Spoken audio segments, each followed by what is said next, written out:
2 күн мурда кеп айткам. Кебимде президент мырза Мадумаровга карата каралуу акциясын күчөтүп жатыптыр деп айткан. Мадумаровдун каралуу акциясы жакын күндөрдө күч алган болсо, билиңиздер, мунун уюштуруучусу жалгыз президент мырза өзү болор. Ал маалымат өздүк ишенимдүү булактардан алынды десем да, көпчүлүк ишене бербедиңиздер эле. Ал сөзүмдү бүгүн мына президент мырза өзү тастыктап отурат. 2009 жылы 3 мартта Адахан Мадумаров Совет Безопасности болуп турган мезгилде кол коюп берип салган протокол бар экен мына кимонда. Албетте сценарий мындан бир топ башкача болчу. Кече өткөн жергиликтүү административдик жетекчилердин жана аксакалдардын кеңешмесинде же курултайында бир нече атайын дайындалган кишилер чыгып, бири каркыран айтса, бири баткенин айтып, дагы бири дагы кайсыдыр бир ишти айтып, айтор 5-6 киши Мадумаровду каралаган сөздөрдү айтышы керек болчу. Бирок маалымат бизге жетип, биз ал сценарийди алдын ала ачыктап салган соң, ал кишилер маскаропоздой болуп, дайындалган сөздү кайталап айтуудан баш тартты окшойт, же жөн эле койгула деген буйрук болду. Иши кылып, Мадумаровду кечеги кеңешме курултайда эч ким каралаган жок.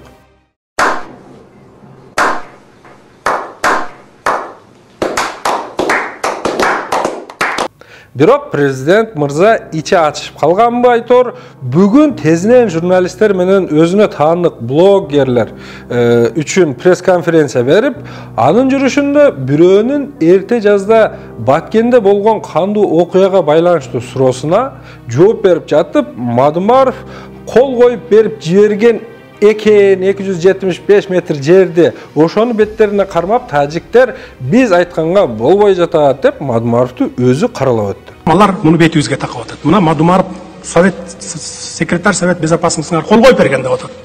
Бирок ошол эле учурда ал протокол эч кандай юридикалык күчкө ээ эмес деп өз каралоосуна өзү каршы кеп айтты. Жок, бул юридикалык документ эмес. Эми суроо жаралат. Биринчиден, эгер ал документ биздин мыйзамдар боюнча эч кандай юридикалык мааниге ээ болбогон бир кагаз болсо, анда сиз аны эмне максатта элге алып чыгып, кимдир бирөөнү каралоочу далил катары көргөзүп жатасыз? Эмнеге аны анчалык маанилүү документ көрүп, кызыл маркер менен кээ бир жерлерин баса белгилеп, чийип алып, көтөрүп келдиңиз? Экинчиден болсо, эгер тажик тарап биздин мамлекетти мамлекет катары сыйлабай жатса, биздин мыйзамдарды коңшулаш мамлекет катары тааныбай, бизде эч кандай юридикалык мааниге ээ болбогон документти, жок бул мыйзамдуу документ деп бетине кармап жатса, башкача айтканда биздин бийликти, мамлекетти, мыйзамдарыбызды тааныбай, тоготпой жатса, анда Мадумаровдун ага кандай тиешеси бар? Бийлик башында сиз олтурган соң, алар бизди тоготпогон үчүн, алар менен тең ата сүйлөшө албай жатканыңыз үчүн сиз жооптуу эмессизби? Excuse me, doctor. Yes, doctor. They can help. Yeah, sure. Yeah. Негизи сиз күнөөлүүдөй кылып көргөзгүңүз келип жаткан 28 апрелдеги кандуу окуяга 275 метр жолдун кандай тиешеси бар?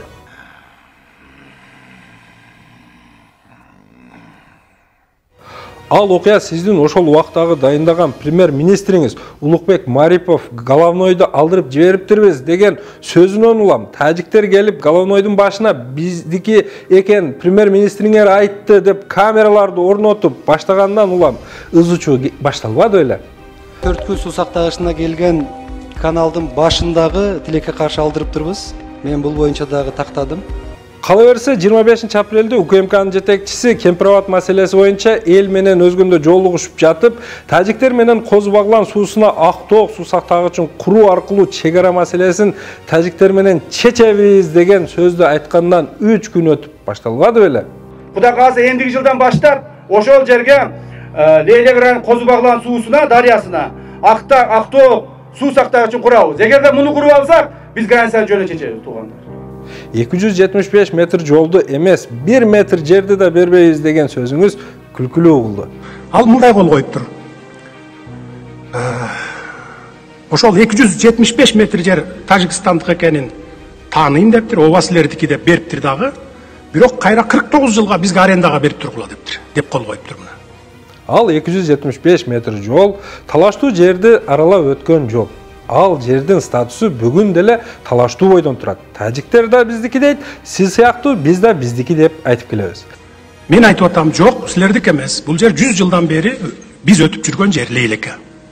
Бирок ал протоколдо биз ал жерди тажиктики деп тааныйбыз эмес, ал жердин талаш маселеси чечилгенче 50 жылга чейин биз кыргыздар пайдаланып тура беребиз деп кол коюлуп турат. Ошол жол менен Ош-Исфана жолунун 275 метрин ал талаштуу жерден өткөрүүгө мүмкүнчүлүк жаралган. Ал жолду салбаса Лейлек менен Баткен райондорунун жарымы ошол убакта анклав эле болуп турбады беле, башка жол жок. 275 метр жер эмес, 5 метр жер биз берген акыбыз жок. Жазында эч кандай талаштуу эмес, накта Кыргызстандын аймагында турган 5731 гектар жөн эле жер эмес, суу сактагычты Өзбек тарапка берип жиберебиз деп калганыңызда эл чогулуп чыгып сиздерди араң токтотуп калбадык беле? Мына силердин каалооңор менен, силердин ушуган элдин талабы менен, силердин талабыңар менен биз Кемпирабад суу сактагычына тийбей турабыз. Бул каралоолор эскирген Садыр Нуркожоевич. Сизге эмне кереги бар? Президент болуп туруп, парламенттик шайлоого аттанып жаткан талапкерди каралап, шайлоо алдынан ага каршылык кылууну. Сиз деген баш мыйзамдын кепили катары, журт атасы катары, бардык саясий күчтөргө калыс карап, референдум кылып туруунун ордуна шайлоо алдынан мынтип кимдир бирөөгө өзүңүз баш болуп каралоо уюштуруп жатканыңыз бул эч бир акылга сыйбаган чабалдык деп эсептейм. Запомните, джентльмены, эту страну погубит коррупция. Таза шайлоо өткөрөм деп миллион жолу саймедиресеңиз дагы, мынтип төмөн деңгээлге түшүп, эл колдогон уулдардын келүүсүнө каршылык кылып жатканыңыз сизге эч кандай абийир алып келбейт. Сизди көзүңүздү май басып калган көрүнөт. Тегереңизде сизге кошоматтанып, айга күнгө теңеп жүргөн азыркы сиздин жакындарыңыз эртең күнү келгенде эң биринчилерден болуп, сизди сатып жиберип, кийинки келген бийлик менен жетелешип кете берчү адамдар. Да здравствует король! Учурунда башыңызга иш түшүп, мойнуңуз кесилип, сиз түрмөдө жатканда, балдарыңыз болсо ички иштер кызматкерлери тарабынан сабалып, боздоп, ыйлап олтурганда, азыркы досторуңуз, ынактарыңыз, жакындарыңыз ошол убактагы бийликтен коркуп, төкуштай болуп баштарын кумга тыгып алып жаткан кезде, ушул сиз каралап жаткан Мадумаров жалгыз өзү сизге болушуп чыккан болчу. Кече баарыңыздар уктуңуздар, адамдын үрөйүн учурган кабар. Бул Садыр Жапаровдун бирөөлөр айтат, моюну кесилиптир деп, бирөөлөр айтат, колу кесилиптир деп. Мына ушундай болуп аткан кезде жогорку кеңештин тынтыйы үн чыкпагандыгы,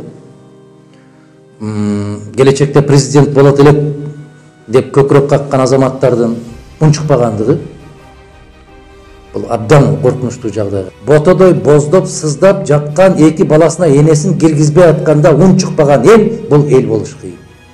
Ушундай учурда саясатчылар эмне үчүн бирге албай атат бийликтен? Кана ошол саясатчыларыңар, кана мен 2-3 күндөн бери чакырып атам. Кана ошол саясатчылар. Баары башын кумга салган тооктой болуп жатышат баары. Бирөөнүн жакшылыгына сиз жалаң жамандык менен жооп кайтарып жатасыз.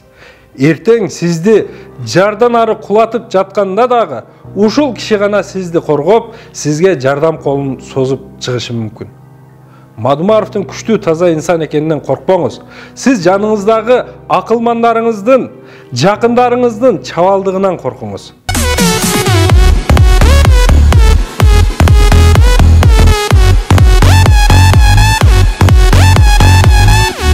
Активдүү саясатка серт салып жүргөн мекендештердин атынан айтам.